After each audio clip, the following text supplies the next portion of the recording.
Hey, good. Hi, everybody. Hello. Hi, Judy. Hi, honey.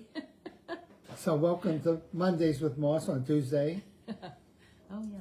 Sweetie, we haven't done one of these together for over 4 months. It's a long time. Have right? you It's missed? flown by, I'll tell you. Yeah, have you missed doing this with me? So much. Yeah. So. But I've been lucky enough that I've been living with you for this 4 months. So. Okay. practicing these good habits, right? So what we thought we would do, yesterday, Judy, I gave an introduction to our new series. Anxiety Sucks.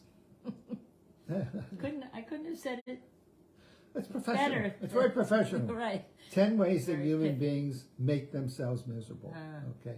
We didn't go into any of them yet. There are 10 of them, but I think there are infinite ways. that's true. There are many, many, many ways. Yeah. I just chose the 10 favorites that I have. Okay. That you do to make my life miserable. Is that right? So we're going to start on I'm that an expert by now. next week. But today I thought it would be good to go back and review very briefly the 10 habits of successful intimate partners, partners in business, partners in an emotional relationship. Not just marital. It doesn't have to be. Okay. And these comes from Brent Atkinson, who did an excellent job a number of years ago. I don't have the date, but this is copyrighted. So, right. But I liked his work a lot. So we took the work he did and we're just using it for people's benefit. Right. Yes. So here are the 10 habits of successful intimate partners. Very briefly, we're just going to go over them. And then we're going to do the last one. And then next week, we're going to start on misery. 10 ways in which human beings make themselves miserable. Having to look at that expression on your face. A lot of misery shows up in your face. You can walk I don't around. even realize it, right? Right. Yeah. Okay, so you want to hit the first one? Okay, so avoiding a judgmental attitude. Okay. Is really a very important one, and we're so wired to be judgmental, and to think that the way we see the world and what we like is right, not just our preference, but is the right way. Oh, I see. Right. So it's easy to judge. Like there's a right way and a different. wrong way. Yeah, exactly. So, for example, if I want to go play golf, and we have chores to do around the house. Yeah. Yes. I might say, I'm just going to play golf, no big deal, I'll do the chores later. But if you have a judgmental attitude, you might say, you're so irresponsible. Yeah. Right? Or you don't care about me, you're just leaving me to do everything. Or what is the matter with you that you think it's okay to play golf? I mean, there's a million different versions, right? And I think we're very prone to slipping into that, to slipping into that way of thinking. Right. So that's a brief example of being judgmental. Yeah. Okay. And we both lose then because you feel disregarded and I feel judged and criticized. Right, but I also feel superior. So that's part of the temptation of being, seriously, that is part of the temptation of being judgmental. I can feel like I'm right and you're wrong. Oh, I love it. Which is just a precious feeling. And I know you adore that one. Okay, so the first one is avoid a judgmental attitude. Number 2, stand up for yourself without putting your partner down. Okay. Want to give an example? Yeah. So let's say on this situation about golf, and I said, okay, so Judy, it sounds to me like you really want me to stay home and take care of the chores. You sound angry and judgmental. I'm not quite sure why, but it sounds to me like you want me to do something. And that's okay with me, but I want you to know I also have a right to do what I want to do. So let's talk about that and figure out what are we going to do. Okay. You mean compromise? What is compromise? We each give a little to reach a conclusion or an agreement that works, I think, well enough for both of us that we're both satisfied. Okay. Right. So it might be something like, okay. I like the idea of a compromise. Yeah. So are you okay if I go play golf, 9 holes, not 18? Yeah. Come back, we have a bite to eat, and then we spend the rest of the day doing chores. That sounds perfect. And we spend time together. Right. I'll go to the spa in the morning. Oh. Okay. All right. So those are two. Yeah. And the third one? Finding the understandable part.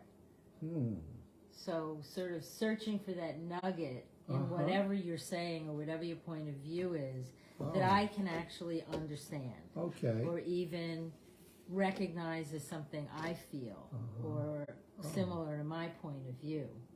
So it's understandable to me because I have some experience that is similar enough, even if the context is different, that I can understand how you feel or why you feel the way you do. I think that's it. So would an example be, let's say I go play golf, and I'm annoyed, and you're annoyed. Okay, but I come back.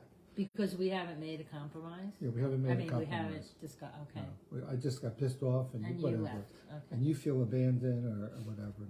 Right. I come back later, and I say, oh, God, I really screwed that one up. Let me see what I can do to clean it up with you. I say, so, Judy, help me understand something. Okay. Because I care about you, and I see myself as a responsible person. So earlier in the morning, before I left, I kind of felt scolded. Like my mother was telling me, can't go, can't go, can't go. Okay. So I don't feel that way now, but I'm curious about what was going on for you that was so bothersome that you were willing to confront me, because you were pretty upset about that, weren't you? Yes. Can you help me understand it? Yes. Okay. All right. Yeah. So it felt to me like you were leaving all the work to me and you were going to play. And that felt really unfair to me.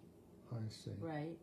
So that's why I got angry, because it felt to me like you didn't care that these things, or you were just assuming I was going to take care of all of it. Oh, I see. And then you were free to go off and do whatever you felt like doing. Thanks for saying that, because what you're saying makes sense to me, because you kind of thought my attitude was, screw you, I'm going to go play, leave all the work on your shoulders, I'll have a good time, and I don't care what you're thinking or doing. Right, it's not my, I felt like you were saying, it's not my problem. Yeah, right. I think I get it. Yeah.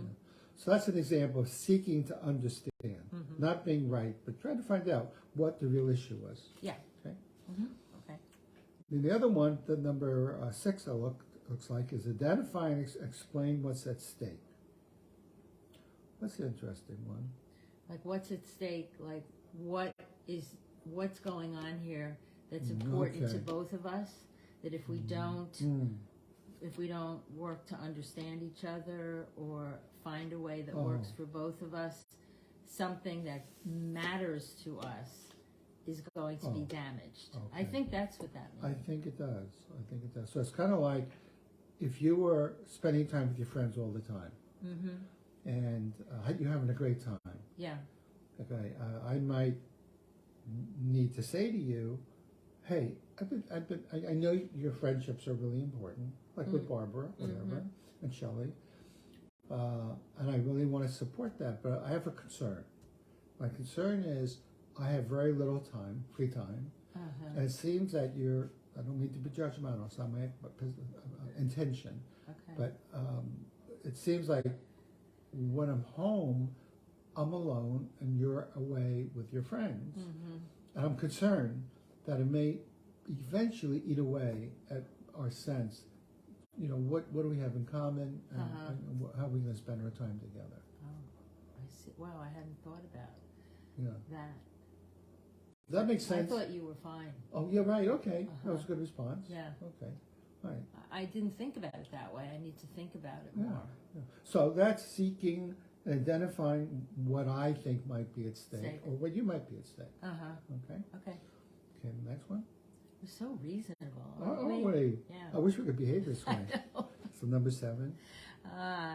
Curiosity about your partner's world, because I do think that your world is different than mine.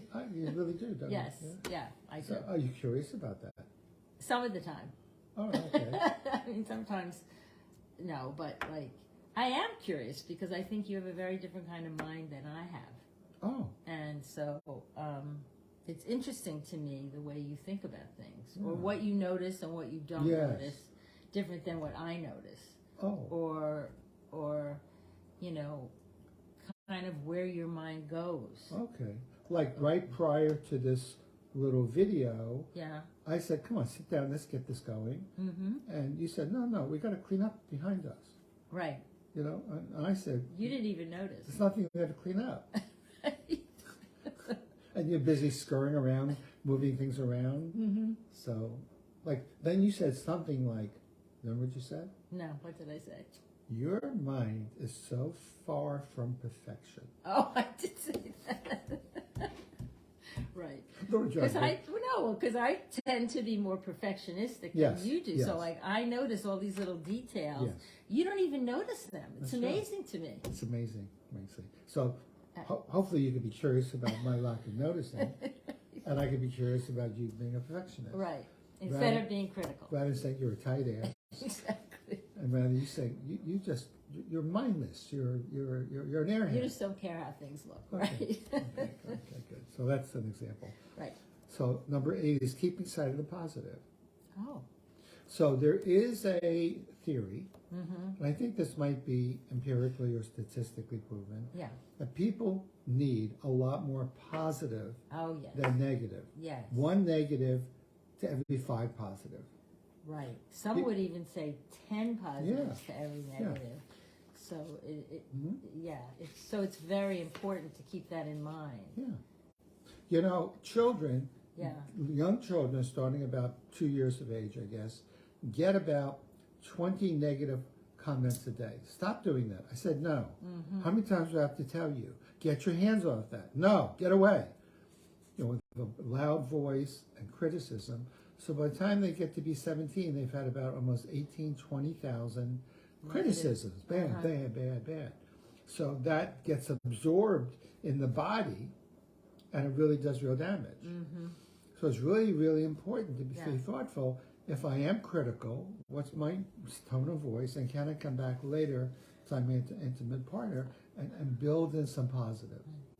You know, I think a lot of times people they're not really aware of the damage that they're doing when they're critical. They're so focused on what they think is right or preventing something bad from happening that they don't think about the fact that they're sending these negative vibes to another person and it hits them and it's painful. You know? So, and maybe it's because we're so used to being the object of critical commentary. Yeah, like I grew up in a household where my mom was very critical. That's how I perceived her. Yes. You can't go I perceived her that way too. Don't play in the living room. Right. Stop inviting your friends over. How come your friends over come here and eat up all the food, and you don't go there and eat up their food? Or why don't you call me more often? So it kind of created in me a sense of screw you, you know. But if she had said, Moss, the reason I really don't want anybody in the living room is I really cherish these antique furniture pieces.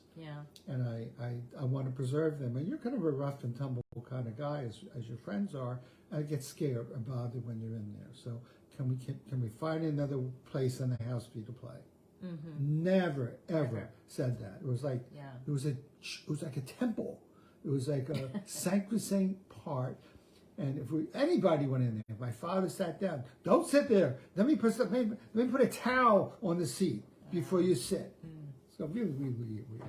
Made your home really comfortable, cozy place. That's why I liked your home, because your home was very positive. You could sit any place and play. Your mom invited my friends. It was great. Okay, number 9. Making and responding to bids for connection. Very important, right? Yeah. So, for example, I have a client who really needs and wants a lot of affection. Because we have 3 basic human needs. Need to be safe, need to feel connected, and a need to feel we have some control over our destiny.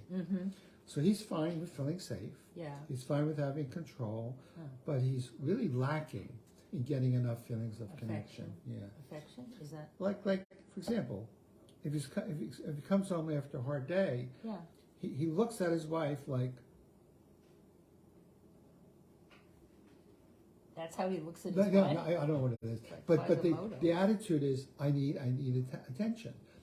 But he doesn't say, hey, listen, I've had a hard day, and I really like a little affection and just some good listening. Oh. I see. So does he give her a hug? No. I mean, no. Maybe if he gave her a hug, she would hug him back. Yeah, exactly. So he could take a little responsibility sort of waiting, for it. Right. Yeah, He's sort passively. of waiting. Yeah. Right, Yeah. Not a good strategy. So human beings do need connection, and you got to, I think, to have a good relationship, be aware of what kind of connection does each of the partners want. I think also, in terms of this bids for connection, it's like when something has happened that has sort of pushed you apart from you've had a disagreement, a misunderstanding, you've one of the other of you's feelings have been hurt. Yes. I think it's very important to make those bids for connection, to get back into being connected, because something has driven you apart, right? And unless one or the other of you has the courage, because it does take courage to come and give a hug or say, how are you doing? Or, I'm sorry we had that disagreement. Let's see if we could, as a sign of affection and connection. Right, rather than just avoiding it and waiting for the other person to do it. Or when the other person does it, not responding in kind. Yeah. Because I'm still angry. Right, I don't want anything to do with you. Right. Rather than saying, I need to be back connected to you, and then we'll see if we can work out what happened. Well, perhaps one way of connection when the partner is angry is for the other person to say, you seem pretty angry.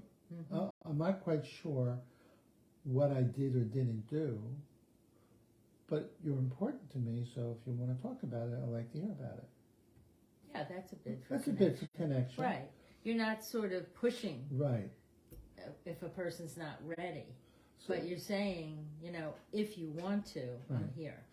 The way I think the human mind works is, although what I just said was really reasonable, hey, I'm noticing you're angry, you haven't spoken to me for a while, and I'd like to know what's going on. I'm trying to pursue understanding. The mind might say, mind, M-I-N-D, don't do that. Don't go to her. All you're going to get is, of course I'm angry. You're asking me that I might be angry? What are you, blind and dumb? So why would I want to pursue that if that's what I'm expecting? Well, that's why I said before, I think it does take courage, particularly once there's been some kind of break in belonging. Like you can think of it when there's an argument or a disagreement or a disappointment. It's a break in belonging. I no longer feel safe with you. Right. Safety is a big piece, I think. Yes. So to have the courage to say, put out your hand in essence and say, it takes a lot of courage. Can we get back together in some way? And talk, Okay, and number 10, which is the one we did not do, is pursuing shared meaning. Pursuing shared meaning. Explain that? Yeah. Oh, you want me to do it? Yes. It's having a sense of common purpose. Like when you're young parents, a shared meaning might be we are responsible for creating a house environment where our kids feel safe and loved, and we provide for them and they feel safe.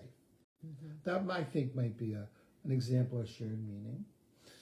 Another one might be, now that our kids are grown, you and I think, have a shared meaning of we use some of our resources to take care of our grandchildren. Yes. Put money aside for them, for their schooling. If the kids run into any financial difficulties, we're there for them. So for example, and this may not be a great example, if their electricity goes out, they're welcome in our house, the whole family, the whole kit and caboodle, the parents, the kids, and the dog, to come over and stay with us as long as they need. Because we have a shared meaning called we care about our family. Right, yeah. Okay? That's great. Okay. Yes. So that's all 10. And then there's another notion called the master aptitude. The master aptitude.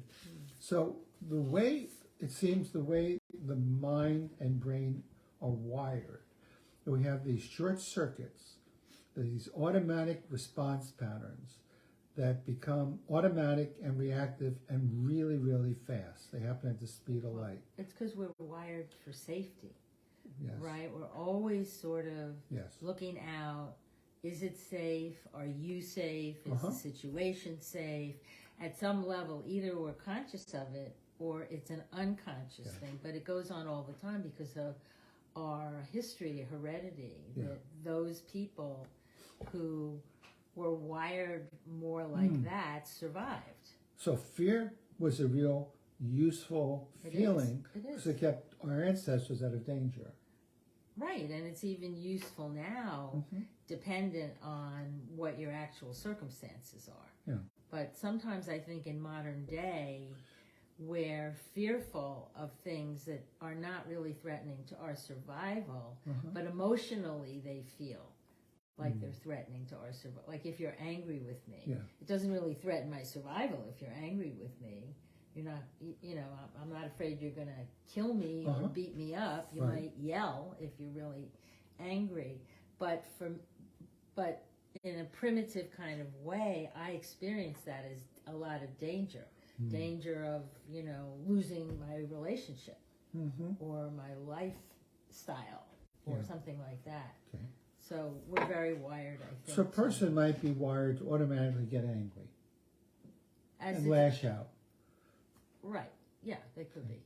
Another one is, according to Atkinson, avoiding saying things or confronting because you might show an exposure that makes you vulnerable. Oh, make you vulnerable. Yeah. Right. Yeah, it's all sort of around that same theme of how can I keep myself safe? Yeah. What shouldn't I do? What puts me in danger? So core master aptitude is knowing your automatic reaction patterns. Are you a fleer? Are you a fighter? Are you a fleer, fighter? A freezer. Freezer, exactly. That's good because some people do freeze. Yeah. And just becoming aware of it, and because it's so ingrained, it probably won't go away. But if you're aware of it and you're willing to rise above it, you can practice one of these 10 habits. You cannot practice any of these habits when you're in fight, freeze, or paralysis. Right. Okay, but no. Yeah. So anyway, that briefly is a review of the 10 habits of highly successful couples. Hope you found it helpful. It was fun doing it with you. I haven't done this for a while. I enjoyed it too. Right. And next week we start on the first. It's funny. Anxiety sucks. 10 ways human beings make themselves miserable. We're very good at it. Hi, niece Rachel. So glad you tuned in. What a great way to do this. Thank you. We appreciate it. Let me know what you think. Anything you want to say in closing? No, it's great to be back. Okay. All right, good. Hope you all had a great summer. We did. It's good to be back. Yeah. Good to see you without seeing you. So we'll see you next week where we talk about the first way in which human beings make themselves miserable. And you know what that is? The very first? I wouldn't even hazard a guess. Taking things personally. That's a big one. Taking things personally. Yeah. I think that's one of the biggest. Okay. Making an assumption that someone has done something to you. All right. So have a great week, guys. Yep. See you in a week. Bye.